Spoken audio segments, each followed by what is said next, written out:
ಇವಾಗ UCMSನಲ್ಲಿ fees payment ಮಾಡಲಿಕ್ಕೆ ಹೇಳ್ತಿದ್ದಾರೆ ಕಾಲೇಜ್ನಲ್ಲಿ. ಸೊ ನೀವು ನಿಮ್ಮ ID ಪಾಸ್ವರ್ಡ್ನ UCMS ವೆಬ್ಸೈಟಿಗೆ ಹಾಕಿ ಲಾಗಿನ್ ಮಾಡಿ. ಅಲ್ಲಿ ಕ್ರಿಯೇಟ್ ಅಪ್ಲಿಕೇಶನಲ್ಲಿ ವ್ಯೂ ಎಕ್ಸಿಸ್ಟಿಂಗ್ ಅಪ್ಲಿಕೇಶನ್ ಡೀಟೇಲ್ಸ್ ಅಂತಿದೆ, ಅಲ್ಲಿ ಕ್ಲಿಕ್ ಮಾಡಿ. ಅಲ್ಲಿ ಕ್ಲಿಕ್ ಮಾಡಿದರೆ ಕೆಳಗೆ ಅಲ್ಲಿ ವ್ಯೂ ಅಂತ ಆಪ್ಷನ್ ಇದೆ ನೋಡಿ, ಅದರ ಮೇಲೆ ಕ್ಲಿಕ್ ಮಾಡಬೇಕು. ಕ್ಲಿಕ್ ಮಾಡಿ ಸ್ವಲ್ಪ ವೆಯ್ಟ್ ಮಾಡಿ. ಒಂದು ಕೆಳಗೆ ಸ್ಕ್ರೋಲ್ ಡೌನ್ ಮಾಡಿದರೆ ಒಂದು ಪೇಜ್ ಓಪನ್ ಆಗುತ್ತೆ. ಅಲ್ಲಿ ಆನ್ಲೈನ್ ಮೇಲೆ ಕ್ಲಿಕ್ ಮಾಡಿ. ಅಲ್ಲಿ ನಿಮ್ಮ ಫೀಸ್ ಡೀಟೇಲ್ಸ್ ಬರುತ್ತೆ. ಕೆಳಗೆ ಪೇ ಅಂತಿದೆ, ಅಲ್ಲಿ ಕ್ಲಿಕ್ ಮಾಡಿ. ಪೇ ಮೇಲೆ ಕ್ಲಿಕ್ ಮಾಡಿದ ಮೇಲೆ ಅದು ಪೇಮೆಂಟ್ ಪೇಜಿಗೆ ರೀಡೈರೆಕ್ಟ್ ಆಗುತ್ತೆ. ನಿಮಗೆ ಕ್ರೆಡಿಟ್ ಕಾರ್ಡ್, ಡೆಬಿಟ್ ಕಾರ್ಡ್ ಅಂದರೆ ATM card, net banking, UPI, wallet ಅಂದರೆ ಪೇಟಿಎಮ್ ವಾಲೆಟ್, ಫೋನ್ಪೇ ವಾಲೆಟ್, ಈ ಥರ ಯಾವುದೇ ವಾಲೆಟಿಂದ ಬೇಕಿದ್ದರೂ ಪೇ ಮಾಡ್ಬೋದು. ಸೊ ಕನ್ವೀನಿಯೆಂಟ್ ಅಂತ ಹೇಳಿದರೆ ನಿಮ್ಗೆ ಗೊತ್ತಿರೋ ಹಾಗೆ UPI. ಸೊ ನಾನು UPI ಆಪ್ಷನ್ ತೊಗೊಳ್ತೇನೆ.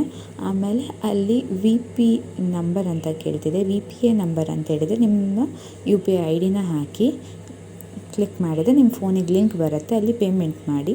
ಪೇಮೆಂಟ್ ಆದ ನಂತರ ರೀಡೈರೆಕ್ಟ್ ಆಗುತ್ತೆ. ರಿಸಿಪ್ಟನ್ನು ಅಲ್ಲ ಕೆಳಗೆ ಪ್ರಿಂಟ್ ಅಂತ ಆಪ್ಷನ್ ಇದೆ, ಅಲ್ಲಿ ಪ್ರಿಂಟ್ ಮೇಲೆ ಕ್ಲಿಕ್ ಮಾಡಿ. ಪ್ರಿಂಟ್ ತೊಗೊಳ್ಬೋದು, ಇಲ್ಲ PDF ಮಾಡ್ಕೊಳ್ಬೋದು, ಇಲ್ಲ ಸ್ಕ್ರೀನ್ಶಾಟ್ ಹೊಡ್ಕೊಳ್ಬೋದು.